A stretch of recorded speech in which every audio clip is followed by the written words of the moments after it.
Good morning friends. सो आज हम पढ़ने वाले हैं what are coprime numbers. ठीक है, चलिए पढ़ते हैं।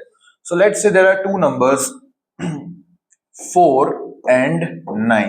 ठीक है, अगर मैं 4 का प्राइम फैक्टराइजेशन करूंगा तो हमें क्या मिलेगा? 2 का स्क्वायर।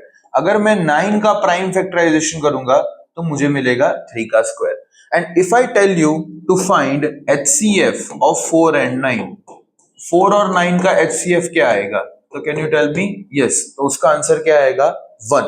मतलब उन दोनों के बीच में कोई भी कॉमन फैक्टर नहीं है 1 को छोड़ के। तो ऐसे सारे नंबर्स जिनका HCF अगर हमें 1 मिल रहा है तो उसको हम क्या कहेंगे? को प्राइम। क्या कहेंगे? को prime numbers. Is it clear? अब थोड़ा डिटेल में इसको और आगे पढ़ते हैं। अगर हम टर्म्स की बात करते हैं तो there are two types of terms. Terms मतलब कभी भी कोई डेफिनेशन दे रहे। एक होता है एब्सोल्यूट टर्म्स और एक होता है रिलेटिव टर्म्स। ठीक है, फॉर एग्जाम्पल अगर मैं बोलूं प्राइम नंबर, तो प्राइम नंबर एक एब्सोल्यूट टर्म है, मतलब उसका एक परफेक्ट डेफिनेशन है कि जो नंबर जिनके सिर्फ फैक्टर 1 और वो नंबर इटसेल्फ होता है उसको हम प्राइम कहते हैं। तो 13 प्राइम है। अब 13 प्राइम है, उससे 14 को कोई फर्क नहीं पड़ेगा, राइट? तो क्योंकि 14 कॉम्पोजिट है, 14 is made by 2 and 7। Yes और नो? तो वैसे ही वो टर्म्स जो अपने आप हम मतलब बता सकते कि चलो 13 इज प्राइम, तो उसको हम क्या कहते हैं? Absolute terms. जबकि हम दो या दो से ज्यादा नंबर्स को कंपेयर करते हैं तो उसको हम कहते हैं रिलेटिव टर्म्स। तो यहां पे जो हम वर्ड यूज कर रहे हैं को प्राइम, तो ये कैसा है? रिलेटिव टर्म है। रिलेटिव टर्म का मतलब लेट्स से ब्रदर, मैं कहूं कोई किसी का भाई है। अब ब्रदर बोलने के लिए मिनिमम मुझे दो लोग चाहिए, ए और बी, तब मैं बोल पाऊंगा A is brother of B, C is sister of D, right? तो ये ब्रदर हो गया, सिस्टर हो गया, फादर मदर, ये सब बोलने के लिए हमें दो या दो से ज्यादा लोग चाहिए। Is it clear? सो वैसे ही को प्राइम जो टर्म है, सो को prime is a relative term. इसके लिए हमें मिनिमम दो नंबर्स चाहिए, ए और बी, और अगर उसका HCF 1 आ रहा है तो तब हम क्या कहेंगे कि वो कैसे नंबर्स है? को प्राइम। ठीक है, एक दो क्वेश्चन देख लेते हैं तो थोड़ा और अच्छे से आइडिया आ जाएगा। हमें ये बताना है कि को प्राइम है कि नहीं है। ठीक है, सो लेट्स से एक नंबर है 10, दूसरा है 25।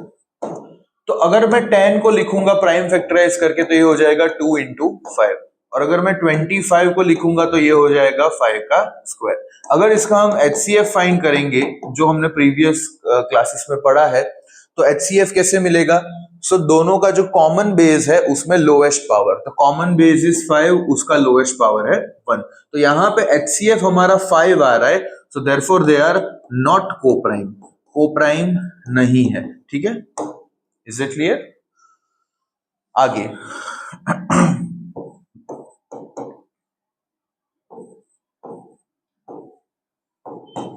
दो नंबर्स है 33 एंड 16। तो अब हम क्या करेंगे? 33 को प्राइम फैक्टराइज कर देंगे, सो दैट इज 3 इंटू 11। 16 को प्राइम फैक्टराइज करेंगे तो वो मैं डायरेक्टली लिखूंगा 2 raised to 4। ठीक है, अब यहां देखो HCF क्या आ रहा है, तो कुछ भी कॉमन नहीं है, तो HCF क्या हो जाएगा? 1। अब क्योंकि HCF 1 हो चुका है तो उस केस में इसको हम क्या कहेंगे? को प्राइम सेट कहेंगे। क्या कहेंगे? को prime numbers. Is it clear? ठीक है, और आगे देखते हैं। इसकी और एक प्रॉपर्टी है, तो जो नंबर्स कोप्राइम होते हैं, कोप्राइम नंबर्स, कोप्राइम नंबर्स के लिए जो LCM होता है वो होता है product of both the numbers. कैसे पता चला ये product of both the numbers होगा? तो लेट्स सी, हमें पता है कि HCF इंटू LCM क्या होता है? Product of two numbers, right? अब क्योंकि A और B आर कोप्राइम, यस और नो, तो उनका HCF क्या होगा? उनका HCF हो जाएगा 1। तो ये पार्ट है वो तो 1 हो जाएगा, राइट? तो हम कह सकते हैं LCM किसके इक्वल होगा? A और B के इक्वल होगा। मतलब कि फॉर एग्जाम्पल अगर हम 4 और 9 का LCM फाइंड करने जाएंगे तो उसका LCM सीधा मिलेगा 4 into 9, that is 36। You can check.